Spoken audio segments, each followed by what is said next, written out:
Hello नमस्कार। आज हम जो तीसरा लेसन है इलेक्ट्रिक पोटेंशियल, इसके बारे में पढ़ेंगे। इलेक्ट्रिक पोटेंशियल का मतलब विद्युत विभव। तो इसमें जो सबसे पहला टॉपिक है विद्युत स्थितिज ऊर्जा, इसके बारे में पढ़ना होता है। तो विद्युत स्थितिज ऊर्जा को किस प्रकार से समझेंगे, तो इससे पहले एक स्प्रिंग के बारे में अपन पढ़ें। जैसे ये कोई स्प्रिंग है और इसको इस वाले सिरे को अगर यहाँ से यहाँ तक दबाया जाए इसको, ठीक है, और उसके बाद में इस सिरे को वापस स्वतंत्र छोड़ा जाए तो ये इस साइड आता है, ठीक है। मतलब ये किस वजह से आया है, तो अपन कहेंगे इसके पास में क्या आ गई थी, ऊर्जा आ गई थी। और वो ऊर्जा कब आई थी, किस वजह से आई थी, इस स्प्रिंग के सिरे को यहाँ से यहाँ तक दबाने पर यह आई थी, ठीक है। तो क्यों आई थी, क्योंकि जब इस स्प्रिंग को यहाँ से यहाँ तक दबाते हैं तो क्या करना पड़ता है, कार्य करना पड़ता है। और कार्य ये किया गया कार्य ही किसके रूप में संचित हो गया, ऊर्जा के रूप में। तो इसको तो अपन बोलते हैं स्थितिज ऊर्जा। और किसकी स्थितिज ऊर्जा, स्प्रिंग की स्थितिज ऊर्जा, ठीक है। तो ये ऊर्जा क्या होती है, ये किया गया कार्य होता है, ठीक है। तो सेम उसी प्रकार से इसमें भी स्थितिज ऊर्जा है, विद्युत स्थितिज ऊर्जा। तो इसको अपन किस प्रकार से पढ़ें, तो मान लो ये कोई आवेश है, बिंदु आवेश कैपिटल Q, और इस कैपिटल Q से कुछ दूरी पर कोई बिंदु है P, ठीक है। तो इस बिंदु P पर इस आवेश के कारण जो विद्युत क्षेत्र है, उस विद्युत क्षेत्र को मान लिया ये विद्युत क्षेत्र है वेक्टर E, इस तरीके से। अब अगर यहाँ पर कोई अपन परीक्षण धनावेश है, उस परीक्षण धनावेश को अगर रखें, परीक्षण धनावेश Q नोट को, और अगर अब इस परीक्षण धनावेश को अगर गति करवाएं, इस परीक्षण धनावेश को गति करवाएं, ठीक है, तब यहाँ क्या करना पड़ेगा, कार्य करना पड़ेगा।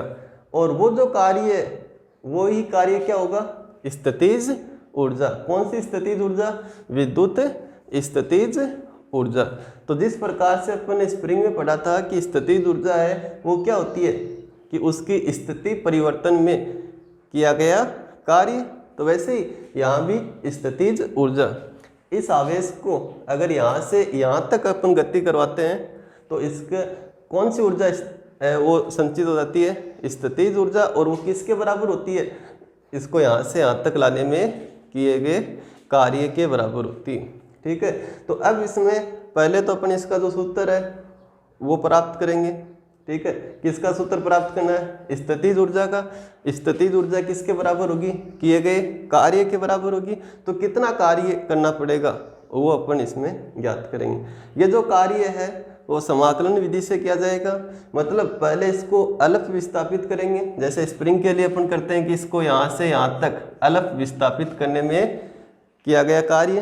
तो कितना कार्य हो गया, F इंटू डी एक्स, और फिर उसको समाकलन कर देंगे और उसमें लिमिट रख देंगे कि यहाँ से यहाँ तक, जैसे A से B तक, तो वो क्या आ जाएगा, A से B तक किया गया कुल कार्य। और ये कार्य क्या होता है, स्थितिज ऊर्जा। तो इस तरीके से अपन स्थितिज ऊर्जा का सूत्र प्राप्त करेंगे, किया गया कार्य ज्ञात करेंगे, और पहले अल्पांश के लिए अलप विस्थापन के लिए, और फिर उसका समाकलन करेंगे।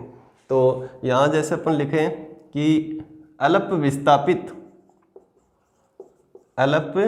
विस्थापित, ठीक है, किसको, परीक्षण धनावेश Q नोट को अलप विस्थापित करने में किया गया कार्य।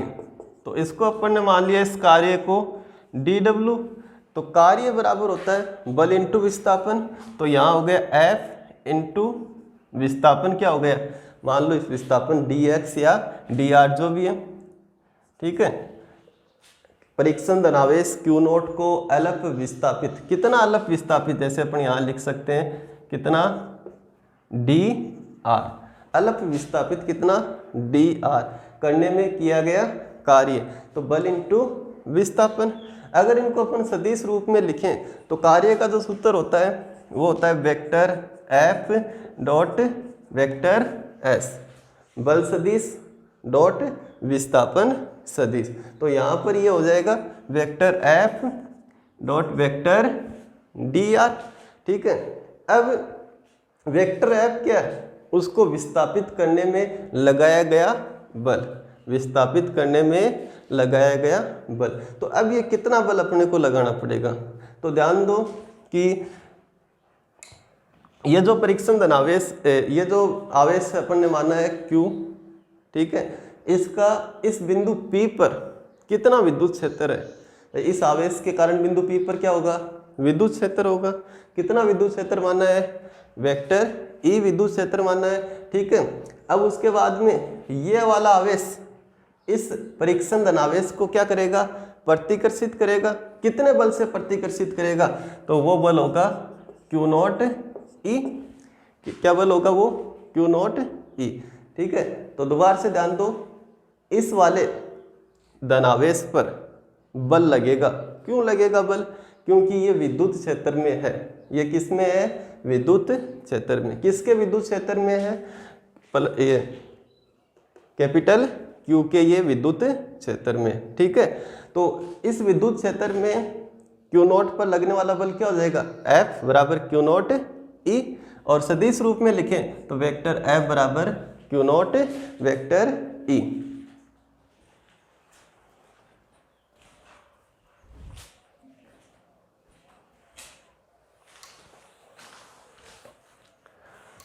ये जो बल है ये किस पर लग रहा है, Q नॉट पर। अब अगर अपने को इस परीक्षण धनावेश को गति करवाना है, ठीक है, तो इतना ही बल अपने को इस पर लगाना पड़ेगा। ठीक है, जैसे अपन इसको यहाँ से यहाँ तक लेके जा रहे हैं, ठीक है, तो कितना बल लगाना पड़ेगा, जितना इस पर क्या लग रहा है, प्रतिकर्षण बल लग रहा है, तो कितना बल लगाना पड़ेगा, minus Q not vector E।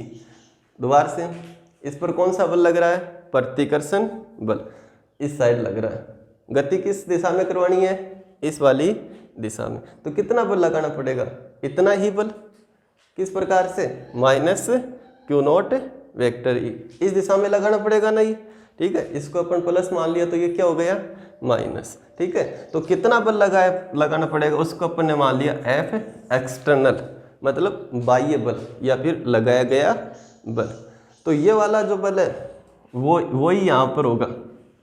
ठीक है, तो दोबारा से क्या ज्ञात करें अपन, इस Q नॉट को अल्प विस्थापित, कितना अल्प विस्थापित, dr करने में किया गया कार्य, तो वो क्या होगा, बल डॉट विस्थापन, बल सदिश डॉट विस्थापन सदिश। कितना बल लगाना पड़ेगा, उसको अपन ने क्या लिखा है, F एक्सटर्नल। ठीक है, तो उस F एक्सटर्नल की वैल्यू अपन यहाँ लिखें तो अल्प कार्य जो होगा वो हो जाएगा minus Q not vector E dot vector dr। इतना कार्य इस पर करना पड़ेगा। अब अगर अपन ये तो अल्प विस्थापन के लिए बात करें, कोई लिमिट अपन मान ले कि बिंदु A से बिंदु B तक, तो A से B तक विस्थापित करने में किया गया कार्य, विस्थापित करने में किया गया कार्य, तो उसके लिए अपन क्या, ये एक लिमिट दे रखी है कि यहाँ से यहाँ तक, ठीक है, जैसे 10 सेंटीमीटर 20 सेंटीमीटर, तो उसके लिए क्या करेंगे, मतलब ये क्या हो गया, एक प्रकार से कुल कार्य हो गए, तो क्या कर देंगे इसका समाकलन। तो वो कैसे प्राप्त होगा, समाकलन dw क्या प्राप्त हो जाएगा, A से B तक किया गया कार्य। तो इसको अपन ऐसे लिख रहे हैं WAB, कहाँ से कहाँ तक, A से B तक ले जाने में किया गया कार्य। तो अब इसका अगर अपन समाकलन के रूप में इसको लिखें तो ये हो गया minus Q not vector E dot dr, या फिर इस तरीके से WAB बराबर माइनस Q नॉट A से B vector E dot dr। ठीक है, तो एक बार दोबारा से इसको ध्यान दो। स्थितिज ऊर्जा कब होगी? जब उसकी स्थिति अपन परिवर्तित करेंगे, ठीक है। और स्थिति परिवर्तन करने में किया गया कार्य ही किसके रूप में संचित हो जाएगा? स्थितिज ऊर्जा, ठीक है। तो वो कार्य ज्ञात करना है। तो ये कार्य अपन पहले अलफ विस्थापन के लिए करेंगे। अलफ विस्थापन, कितना अलफ विस्थापन? dr। तो अलफ विस्थापन dr करने में किसको अलफ विस्थापन? इस परीक्षण धनावेश को। तो कार्य बराबर क्या होता है? बल सदिश डॉट विस्थापन सदिश। तो कितना बल लगाना पड़ेगा वो ध्यान देना अपने को। तो इस पर प्रतिकर्षण बल लग रहा है। क्यों? क्योंकि ये विद्युत क्षेत्र में उपस्थित है, ठीक है। तो कितना बल लगता है? तो कितना बल लगेगा इस पर? वो होगा Q naught E, Q naught E. इतना बल लग रहा है तो अपने को भी इस पर इतना ही बल लगाना पड़ेगा, तब जाके ये क्या होगा? विस्थापित होगा। तो अपने द्वारा लगाया गया बाह्य बल क्या हो गया? मान लो उसको F एक्सटर्नल, तो वो हो गया minus Q not vector E, ठीक है। अब इसके बाद में इस F एक्सटर्नल लगाए गए बल को यहाँ लिखें तो क्या आ जाएगा? किया गया अलप कार्य। तो ये तो एक अलप कार्य था अलप विस्थापन में। अब अगर अपने को कोई लिमिट दे रखी है कि यहाँ से यहाँ तक विस्थापित करने में किया गया कार्य मतलब एक प्रकार का कुल कार्य, तो उसके लिए अपन क्या करेंगे? इसका समाकलन करेंगे। तो इसका समाकलन करने से क्या जाएगा? किया गया कुल कार्य। तो इसमें जो Q नॉट है वो क्या आ गया? समाकलन में बाहर आ गया, क्योंकि ये एक क्या है? कांस्टेंट है, नियत राशि है। तो इसको अपन ने क्या कर लिया? बाहर ले लिया। फिर से नीचे अपन लिख सकते हैं कि यह किया गया कार्य, यह किया गया कार्य ही स्थितिज ऊर्जा। तो यहाँ दो बिंदुओं की बात हो रही है तो अपन इसको कैसे लिखते हैं? ये किया गया कार्य ही इन दो बिंदुओं के मध्य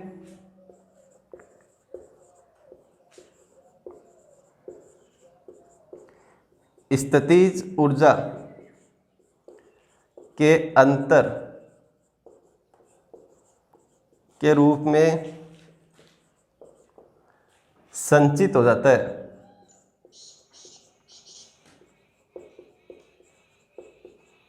ठीक है, मतलब ये जो कार्य है इसी को अपन क्या बोलेंगे? स्थितिज ऊर्जा में अंतर।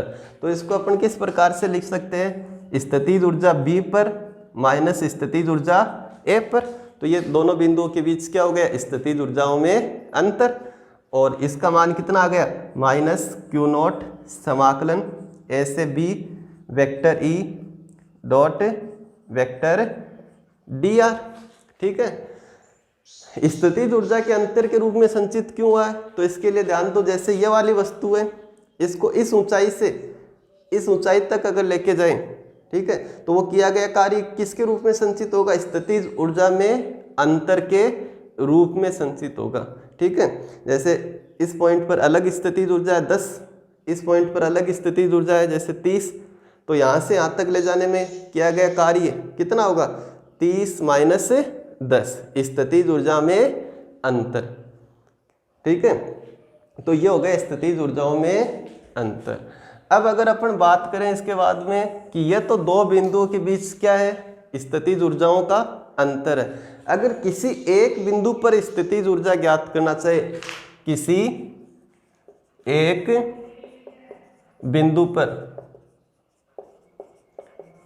स्थितिज ऊर्जा, तो उसके लिए अपन क्या करते हैं? किस प्रकार से ज्ञात कर सकते हैं? तो ध्यान दो, जैसे UB माइनस UA है स्थितिज ऊर्जाओं में अंतर। अगर एक बिंदु पर ज्ञात करना हो, जैसे B पर ज्ञात करना हो, तो UA को कितना मानना पड़ेगा? 0। UA क्या है? प्रारंभिक बिंदु की स्थितिज ऊर्जा। तो जो प्रारंभिक बिंदु है उसकी स्थितिज ऊर्जा को अगर कितना मान लिया जाए? 0 मान लिया जाए। तो इसके लिए अपन क्या करना पड़ेगा कि यदि UA कितना हो जाए? 0, तब अपन क्या ज्ञात कर सकते हैं? किसी एक बिंदु पर स्थितिज ऊर्जा। तो इसके लिए अपन क्या करते हैं कि वो जो बिंदु है जिस पर स्थितिज ऊर्जा क्या मानते हैं? 0 मानते हैं, वो बिंदु कहाँ लेते हैं? अनंत पर लेते हैं, क्योंकि ऐसा मानते हैं अपन कि अनंत पर स्थितिज ऊर्जा कितनी होती है? 0 होती है। अनंत पर स्थितिज ऊर्जा कितनी होती है? 0। तो ये वाला जो बिंदु है ये कहाँ माना जाएगा? ए बिंदु, प्रारंभिक बिंदु अनंत पर। तो यहाँ अपन लिख सकते हैं कि माना, इसके लिए क्या करते हैं, माना प्रारंभिक बिंदु ए कहाँ पर है? अनंत पर।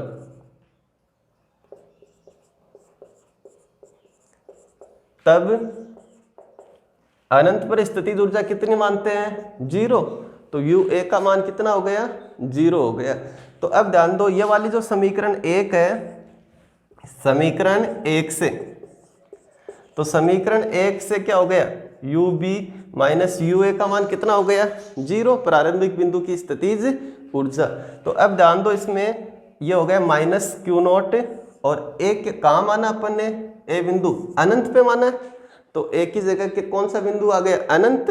तो अनंत से उस बिंदु तक, जैसे कोई भी बिंदु है, यहाँ क्या माना उस बिंदु को?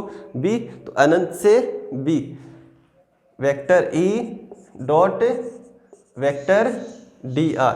तो ये क्या आ गया? यू बी आ गया, मतलब किसी एक बिंदु पर स्थितिज ऊर्जा, और उसका मान कितना आ गया? माइनस क्यू नॉट अनंत से B vector E dot D R. जैसे मान लो ये बिंदु है सी, और सी बिंदु पर स्थितिज ऊर्जा ज्ञात करनी, तो कैसे ज्ञात करेंगे? तो उसके लिए उस परीक्षण धनावेश को कहाँ तक लाना पड़ेगा? सी बिंदु तक। कहाँ तक लाना पड़ेगा? सी बिंदु तक। लेकिन कहाँ से लाना पड़ेगा? अनंत से। कब? जब अकेले बिंदु पर, मतलब उस सी बिंदु पर क्या ज्ञात करना चाह रहे हैं?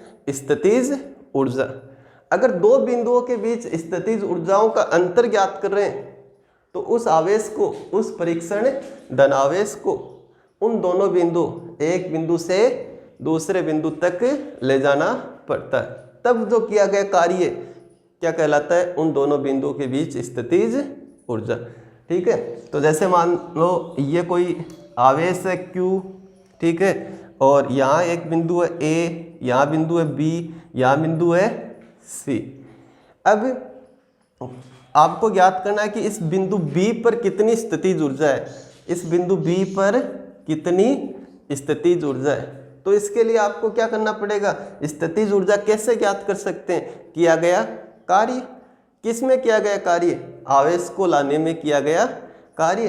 तो वो जो परीक्षण धनावेश है, परीक्षण धनावेश है, उसको अपन कहाँ से लेकर आएंगे? अनंत से लेकर आएंगे। क्यों? क्योंकि एक बिंदु पर ज्ञात कर रहे हैं, तो एक बिंदु पर, किसी एक बिंदु पर ज्ञात करते हैं, तो आवेश, परीक्षण धनावेश को अनंत से उस बिंदु तक ले आएंगे, और जो किया गया कार्य है वो ही उस बिंदु पर क्या हो जाएगा? स्थितिज ऊर्जा के रूप में संचित होगा। ऐसे जैसे आपको ज्ञात करना बिंदु सी पर कितनी स्थितिज ऊर्जा है, बिंदु सी पर कितनी स्थितिज ऊर्जा। तो अब जो आप कैसे ज्ञात करेंगे? परीक्षण धनावेश Q नोट को कहाँ से लाना पड़ेगा? अनंत से। ठीक है। अनंत से इस सी तक लाने में किया गया कार्य ही किसके बराबर हो जाएगा? उस बिंदु सी पर स्थितिज ऊर्जा। अब जैसे मान लो आपको ये बताना है कि इस सी बिंदु और इस बी बिंदु के बीच स्थितिज ऊर्जाओं में अंतर कितना है, यानी आपको बताना U C minus U B. तो ये कैसे ज्ञात करेंगे अपन? इसके लिए देखो, प्रारंभिक बिंदु क्या है? बी, अंतिम बिंदु क्या है? सी। तो आवेश, जो परीक्षण धनावेश है Q नोट, उसको बिंदु बी से सी तक लाने में क्या ज्ञात करेंगे? कार्य। और वो कार्य ही किसके रूप में संचित हो जाएगा? इन दोनों बिंदुओं के स्थितिज ऊर्जाओं के अंतर के रूप में संचित हो जाएगा। ठीक है। तो अभी एक बार दोबारा से इसकी जो थ्योरी है वो आपको ध्यान रखनी है। सबसे पहली बात तो यही है कि विद्युत स्थितिज ऊर्जा क्या होती है। तो जिस प्रकार से अपन स्प्रिंग की स्थितिज ऊर्जा पढ़ते हैं, उसी प्रकार से इसको समझना है। स्प्रिंग की स्थितिज ऊर्जा को पढ़ते हैं ना, ये स्प्रिंग है, ठीक है। अब इस स्प्रिंग के अगर अपने को यह कहा जाए कि यहाँ से यहाँ तक इसको अगर अपन दबाते हैं तो क्या करना पड़ेगा? कार्य करना पड़ेगा। ठीक है। जैसे इसको अपन ने यहाँ से यहाँ तक दबाया, तो फिर अपन क्या देखते हैं कि अगर इसको फ्री छोड़ते हैं, स्वतंत्र छोड़ते हैं, तो ये वापस यहाँ आ जाता है, प्रारंभिक स्थिति में आ जाता है। तो इसका मतलब इसके पास में क्या है? एनर्जी है, ऊर्जा है। वो ऊर्जा कहाँ से आई है? वो ऊर्जा अपन ने इसको दिए, अपने द्वारा इस पर क्या किया गया था, कार्य, और वो कार्य किसके रूप में परिवर्तित हो गया, इसकी स्थितिज ऊर्जा। तो सेम वाला जो थ्योरी है, रिलेशन है, वही ये है। ठीक है, इस परीक्षण धनावेश को जब अपन यहाँ से यहाँ तक लेके आए तो इसके पास में क्या आ गई, स्थितिज ऊर्जा आ गई। क्यों आ गई, क्योंकि यहाँ से यहाँ तक ले जाने पर अपने द्वारा इस पर क्या किया गया है, कार्य किया गया। अपन ने इस पर क्या किया, बल लगाया। कितना बल लगाया, -Q0E। बल लगाने से क्या हुआ, कार्य, और वो कार्य ही किसके रूप में परिवर्तित हो गया, स्थितिज ऊर्जा के रूप में परिवर्तित हो गया। और फिर आपको ध्यान रखना है कि स्थितिज ऊर्जाओं में अंतर का क्या मतलब होता है, और अकेले किसी बिंदु पर स्थितिज ऊर्जा का क्या मतलब होता है। ठीक है, तो ये जो दोनों सूत्र है जो अपन ने लास्ट में प्राप्त किए हैं, एक समीकरण नंबर 1 और एक समीकरण नंबर 2, ये दोनों सूत्र आपको याद रखने, ये वाले दोनों सूत्र याद रखने। अब इसके बाद में आगे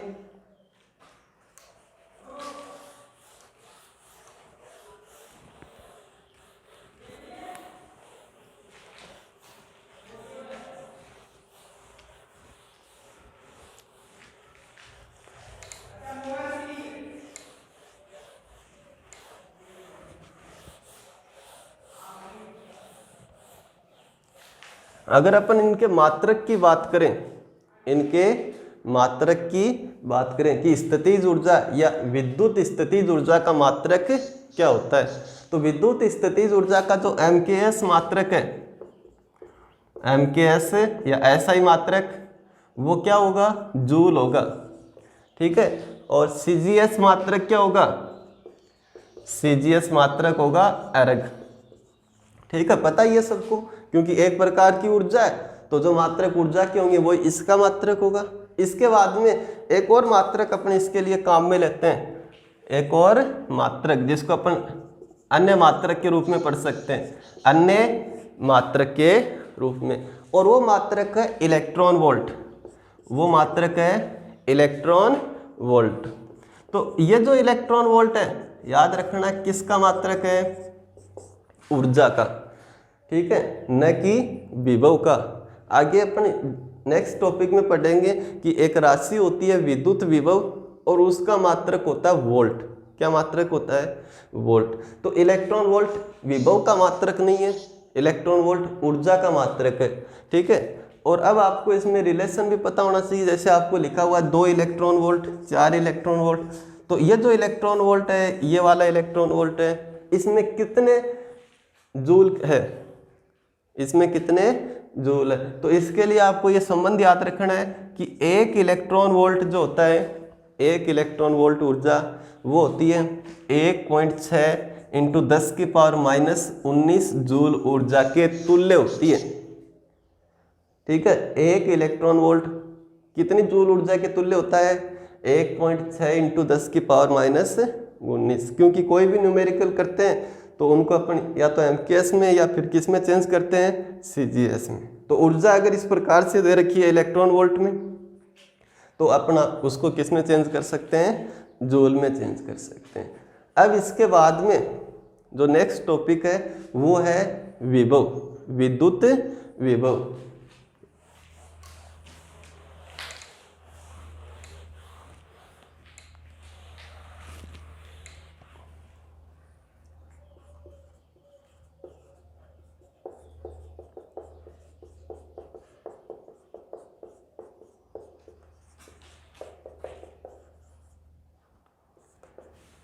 विद्युत विभव को बोलते हैं इलेक्ट्रिक पोटेंशियल।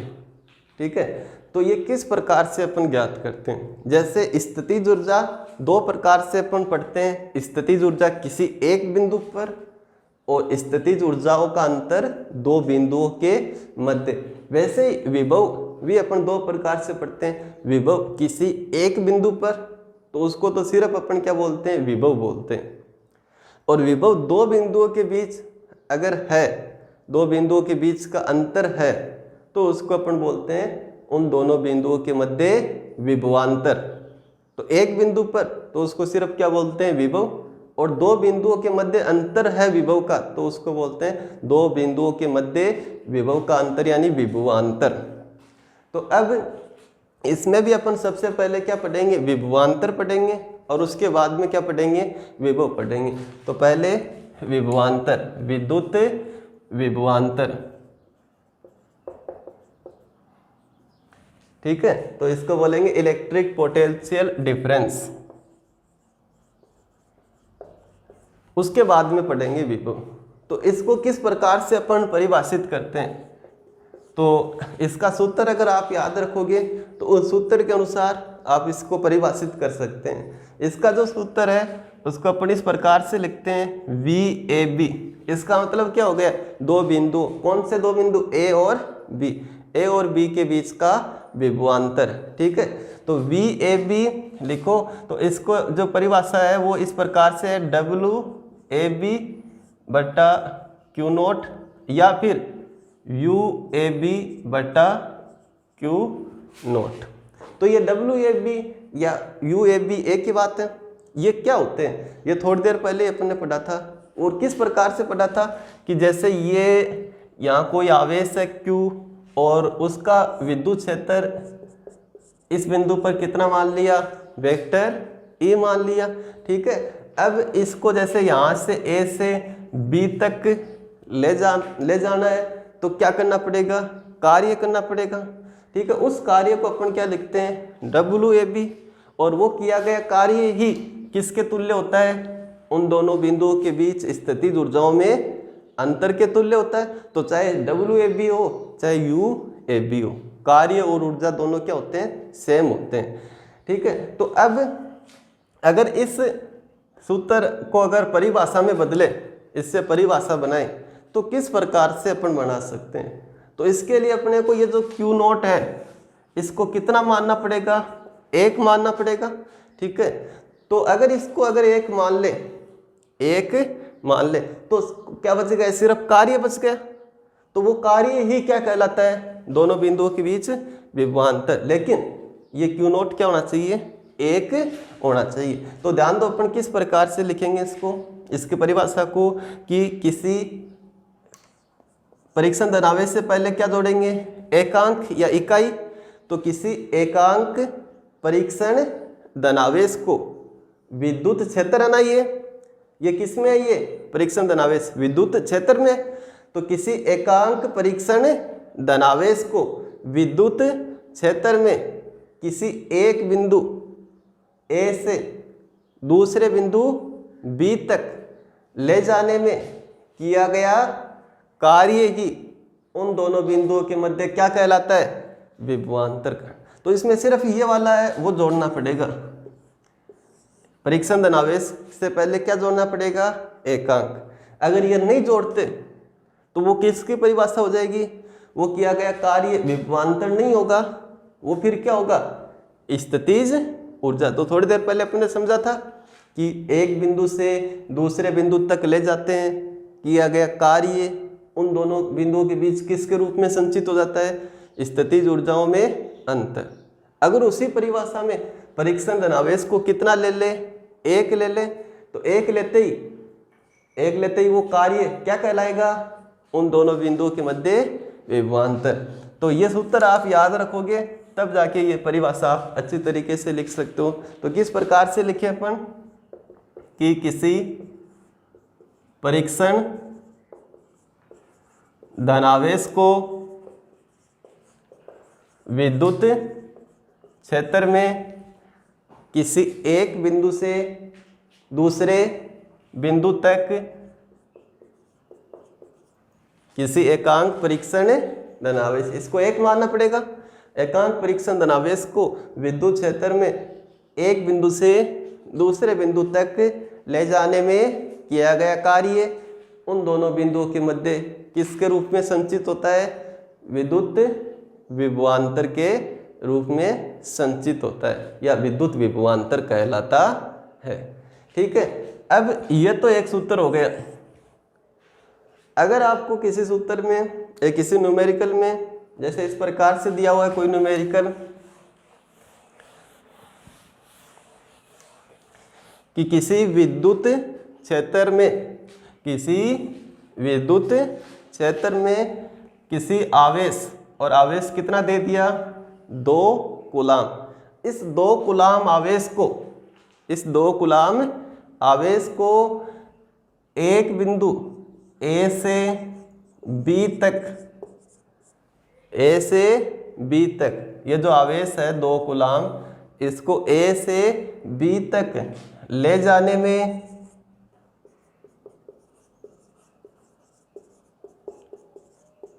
किया गया कार्य कितना दे दिया 10 जूल। 10 जूल है तो उन दोनों बिंदुओं के मध्य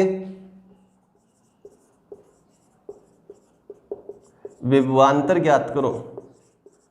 तो कौन सा सूत्र काम में लिया जाएगा, ये वाला सूत्र। और इससे आप लिख सकते हो वी ए बी, ए और बी दे रखे हैं, सी और डी देते तो सी और डी लिख देते। तो क्या सूत्र है W बट्टा वो आवेश जिसको एक स्थान से दूसरे स्थान तक ले जाया जा रहा है, कितना दे रखा उसका मान 2 कूलाम, ठीक है। और कार्य कितना करना पड़ता है 10 जूल, तो कितना हो गया 10/2, 5। मात्रक आप लिख सकते हो, इसका मात्रक जूल, इसका मात्रक कूलाम, तो जूल पर कूलाम। और इस जूल पर कूलाम को ही अपन क्या बोलते हैं वोल्ट बोलते हैं। जूल पर कूलाम को ही क्या बोलते हैं वोल्ट बोलते हैं, ठीक है। अगर आपको इस तरीके से न्यूमेरिकल देता कि 2 कूलाम आवेश को विद्युत क्षेत्र में ए से बी तक ले जाने में किया गया कार्य, इसमें तो कार्य दे रखा है, ठीक है। अगर कार्य न दे करके क्या दे रखा होता स्थितिज ऊर्जा, जैसे इस तरीके से कि किसी विद्युत क्षेत्र में 2 बिंदुओं ए तथा बी, इनके बीच जो स्थितिज ऊर्जाओं में जो अंतर है वो अंतर कितना है 10 जूल है। तो अब इन दोनों बिंदुओं के मध्य किसी परीक्षण धनावेश 2 कूलाम को ए से बी तक ले जाने में, जो ए से बी तक जो विभवांतर है, ए से बी के बीच का जो विभवांतर है वो आपको ज्ञात करना है।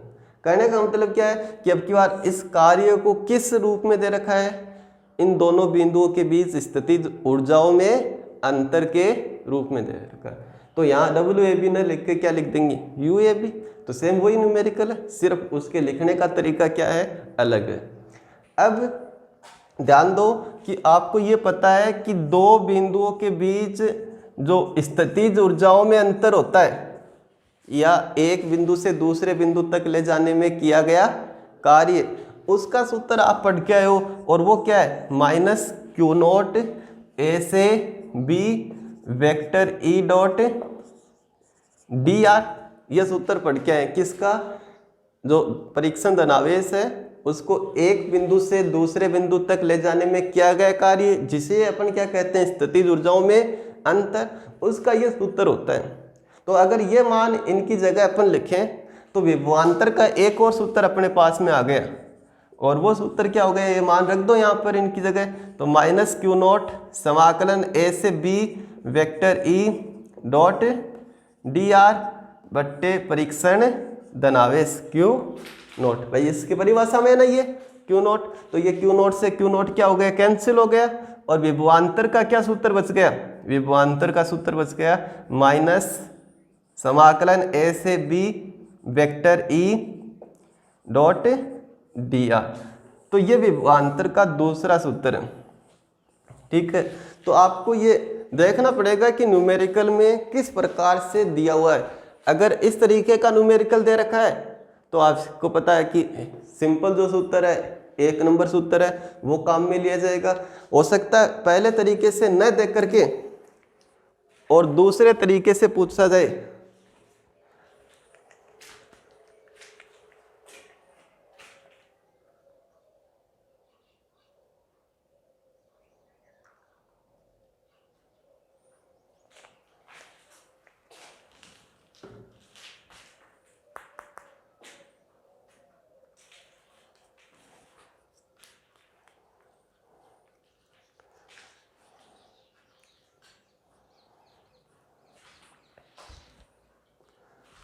तो ध्यान दो, ये जो फॉर्मूला है अगर इस पर न्यूमेरिकल आता है, ठीक है, तो सीधा सीधा इस तरीके से अपन काम में नहीं ले सकते इसको। ध्यान दो, इसको और आगे सरल करें तो वी ए बी बराबर माइनस, और ये जो समाकलन है, ठीक है, इसमें इस तरीके से आपको न्यूमेरिकल मिलेगा कि वहाँ ये जो ई है, वेक्टर ई है, इसका मान क्या होगा, एक समान होगा, मतलब कांस्टेंट होगा। तो ये समाकलन से क्या हो जाएगा, बाहर आ जाएगा, ठीक है। Vector E dot D are है, जिसको अपन लिख सकते हैं E D R cos theta, ठीक है, जिसमें ई अगर कांस्टेंट है, चेंज नहीं होता वो, तो वहाँ ई क्या आ जाएगा, बाहर आ जाएगा। और डी आर का समाकलन, डी आर क्या है, अलप विस्थापन, तो डी आर अलप विस्थापन का समाकलन क्या आ जाएगा, उन दोनों बिंदुओं के बीच की दूरी। भाई जैसे डी आर क्या है, अपन ने माना कि यहाँ से यहाँ तक ले जा रहे हैं, ए से बी तक, पहले इसको अपन क्या कर रहे हैं, अलप विस्थापित कर रहे हैं, ठीक है, और अलप विस्थापित करने में किया गया कार्य ज्ञात कर लेंगे, फिर उन कार्यों को क्या कर देंगे, जोड़ देंगे, समाकलन कर देंगे, तो क्या आ जाएगा अपने पास में टोटल कार्य, इस तरीके से। तो यहाँ से आप देख सकते हो कि डी आर का जब आप समाकलन करोगे, सिर्फ डी आर का, तो क्या आ जाएगा, वो दूरी, उन दोनों बिंदुओं के बीच की दूरी, तो वो क्या मान लिया आपने, आर मान ली। तो यहाँ से आप लिख सकते हो न्यूमेरिकल के लिए इसका सूत्र कि वो क्या होगा, E into R, E into R, ठीक है। तो E इंटू आर की तरफ से अगर कोई न्यूमेरिकल अपने पास में आता है तो सीधा सीधा, और वो किस प्रकार से कि दो बिंदुओं के बीच की दूरी इतनी है, वहाँ विद्युत क्षेत्र इतना है, उन दोनों बिंदुओं के बीच क्या ज्ञात करके बताओ, विभवांतर ज्ञात करके बताओ, ठीक है। अब इसके बाद में जो दूसरा टॉपिक है इसका, वो है विद्युत विभव। क्या है वो, विद्युत विभव। तो इसको अपन बोलते हैं इलेक्ट्रिक पोटेंशियल।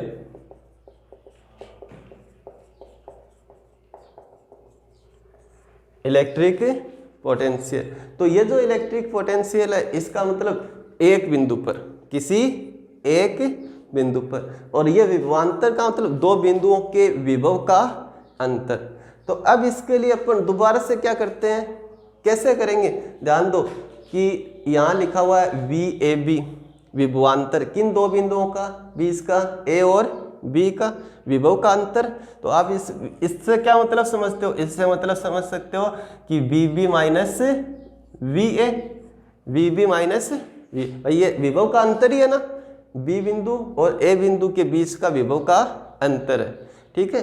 तो अब आप यहाँ से ध्यान दो, अगर आपको एक बिंदु पर विभव चाहिए, एक बिंदु पर, तो आप इस वाले को कितना मानोगे, 0, मतलब जहाँ से आवेश अपन ले जाना स्टार्ट करते हैं उस वाले बिंदु पर विभव कितना मानोगे, 0।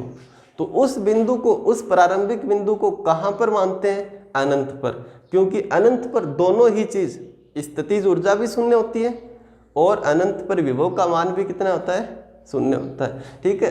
तो आप इसके लिए प्रारंभिक बिंदु को कहाँ मानोगे, प्रारंभिक बिंदु को अनंत पर मानोगे। क्यों, क्योंकि अनंत पर विभव का मान भी कितना होता है, 0 होता है, ठीक है। अब ध्यान दो, जैसे इसमें अपन ने काम में लिया दो बिंदुओं के बीच वाला, कि एक बिंदु से दूसरे बिंदु तक ले जाने में किया गया कार्य वाला लिखाना, तो यहाँ पर अपन क्या लिखेंगे, किसी एक बिंदु पर, जैसे इस तरीके से बी बिंदु पर ज्ञात करना है, तो डब्ल्यू बी बटा क्यू नोट, तो ये क्या आ जाएगा, वी बी आ जाएगा, ठीक है। नहीं समझ में आया तो एक बार दोबारा से जान दो कि भाई ये वी ए बी है, इसको अपन क्या लिख सकते हैं, V B minus V A, क्या लिख सकते हैं इसको, V B minus V A, तो ये क्या होगा, डब्ल्यू ए बी बट्टा क्यू नोट, या फिर यू ए बी बट्टा क्यू नोट, ठीक है।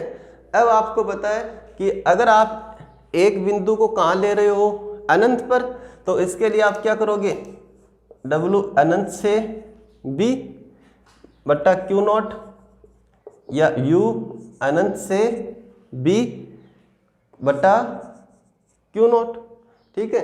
जैसे ही आप इसको लिखोगे व्यू बी माइनस व्यू अनंत। भाई इसको क्या लिखोगे, व्यू बी माइनस व्यू अनंत, और व्यू अनंत का मान कितना हो जाएगा, यू बी माइनस व्यू अनंत। तो व्यू अनंत का मान कितना होता है, 0। तो ये सिर्फ क्या बच गया, व्यू बी बटा क्यू नोट। तो अपन इस सूत्र को यहाँ डायरेक्टली ऐसे लिख सकते हैं कि एक बिंदु पर जो विभव है वी बी, उसके लिए ए बिंदु को क्या मान लिया, अनंत पर मान लिया, और वी ए अनंत पर विभव कितना हो गया, 0। तो क्या बच गया, वी बी। तो उसके लिए अपन क्या लिखेंगे, डब्ल्यू बी बटा क्यू नोट, या फिर यू बी बटा क्यू नोट। अब इसको अगर परिभाषा के रूप में लिखना चाहें तो इसको कितना मानना पड़ेगा, 1। अगर इसको अपन 1 मानते हैं तो ये किया गया कार्य ही क्या कहलाता है, उस बिंदु पर विभव। तो किस प्रकार से लिखोगे इसको, विद्युत किसी एकांक परीक्षण धनावेश, किसी एकांक परीक्षण धनावेश को कहाँ से, धनावेश को अनंत से विद्युत क्षेत्र में किसी एक बिंदु, क्या माना उस बिंदु को, बी। तो किसी एक बिंदु तक ले जाने में किया गया कार्य उस बिंदु पर क्या कहलाता है, विद्युत विभव, और ये उसका सूत्र। ठीक है। अब उसके बाद में ये तो पहला सूत्र हो गया। इसका दूसरा सूत्र अपन लिख सकते हैं कैसे, ये जो स्थितिज ऊर्जा होती है किसी एक बिंदु पर, उस स्थितिज ऊर्जा, किसी एक बिंदु पर स्थितिज ऊर्जा, उसका सूत्र होता है माइनस क्यू नॉट समाकलन कहाँ से कहाँ तक, अनंत से उस बिंदु तक, और vector E dot vector D R. तो ये वाला जो मान है अगर यहाँ लिखें तो वी बी का मान कितना आ गया, वी बी का मान आ गया माइनस क्यू नॉट समाकलन अनंत से B vector E dot D R. तो ये वाला मान इसकी जगह रखा, बट्टे में क्या है, क्यू नॉट, क्यू नॉट से क्यू नॉट कैंसिल, विभव का मान बिंदु बी पर कितना बच गया, माइनस अनंत से B vector E dot D R. ठीक है। तो अब तक जो अपन ने पढ़ा है उसमें एक तो आपको याद रखना है कि सबसे पहले तो दो बिंदुओं के बीच स्थितिज ऊर्जाओं में अंतर का क्या सूत्र होता है, यह वाला सूत्र याद रखना है। किसी एक बिंदु पर स्थितिज ऊर्जा का सूत्र क्या होता है, ये।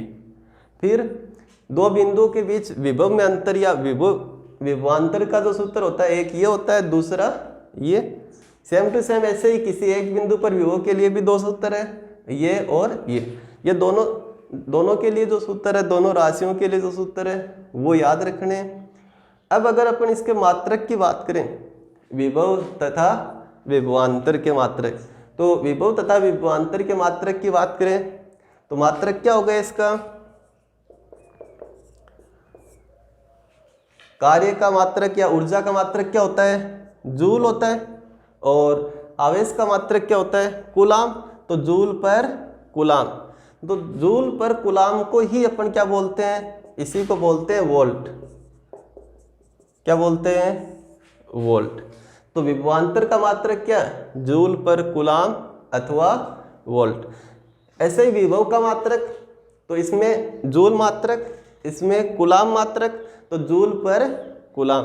ठीक है। तो इसका मतलब क्या हो गया कि विभव या विभवांतर दोनों के मात्रक क्या होते हैं, सेम होते हैं। और क्या मात्रक होता है, ऐसा ही जूल प्रति कूलाम, या फिर इसी को क्या बोला जाता है, वोल्ट बोला जाता है। याद रखना ये दोनों राशियां कैसी राशियां होती है, अदिश राशियां होती हैं। विभव और विभवांतर दोनों किस प्रकार की राशियां होती है, अदिश राशियां होती है। अब इसके बाद में अगर इनमें विमा का सूत्र अपने को ज्ञात करना हो कि विमा का सूत्र क्या होता है, तो इसके लिए विमा का सूत्र अपन पढ़ें तो इसका सूत्र जो मात्रक है वो क्या है, जूल प्रति कूलाम। तो जूल को चेंज करना पड़ेगा, कूलाम को चेंज करना पड़ेगा। तो इसके लिए मैंने बताया था कि जूल जो होता है वो किसके बराबर होता है, किलोग्राम मीटर स्क्वायर प्रति सेकंड स्क्वायर के। और जो कूलाम जो होता है वो किसके बराबर होता है, एम्पियर इंटू सेकेंड के। तो यहाँ लिख दिया एम्पियर इंटू सेकेंड। अब इसमें ये जो पर सेकंड स्क्वायर है इसको अपन नीचे लिख सकते हैं सेकंड स्क्वायर। तो अब इससे विमा का सूत्र एम एल टी और ए, इनका पावर लगानी है। तो एम के पावर कितनी हो जाएगी, एम के पावर 1 और एल के पावर कितनी होगी, एल के पावर कितनी होगी 2 और उसके बाद में टी के पावर कितनी होगी 2 और 1 कितनी होगी -3 और ए के कितनी पावर होगी -1। तो ये इसका विमीय सूत्र m1 L2 T-3 A-1। तो इसमें इन दोनों राशियों के, एक तो ये वाली राशियाँ और एक स्थितिज ऊर्जा वाले, दोनों राशियों के सूत्र है वो डायरेक्टली याद रखने हैं, ठीक है। और इनके मात्रक और विमा का सूत्र है वो याद रखना है, ठीक है। Thank you.